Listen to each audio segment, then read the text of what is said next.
Seize fund योजनेअंतर्गत कृषी यंत्रसामग्रीसाठी 75% अनुदान. शेतकऱ्यांनी 20 सप्टेंबरपर्यंत अर्ज करण्याचे आवाहन. जिल्हा परिषद बुलढाणा कृषी विभागाच्या सीज फंड योजनेअंतर्गत सन 2026-27 मध्ये शेतकऱ्यांना विविध कृषी यंत्रसामग्रीसाठी 75% अनुदानाचा लाभ देण्यात येणार आहे.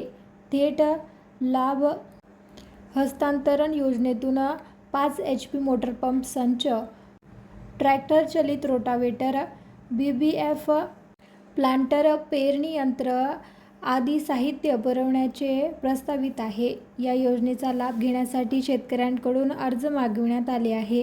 संबंधित शेतकऱ्यांनी योजनेचा लाभ घेण्यासाठी किंवा अधिक माहितीसाठी आपल्या तालुक्यातील पंचायत समिती मधील कृषी विभागातील कृषी अधिकारी तसेच विस्तार अधिकारी यांच्याशी संपर्क साधावा.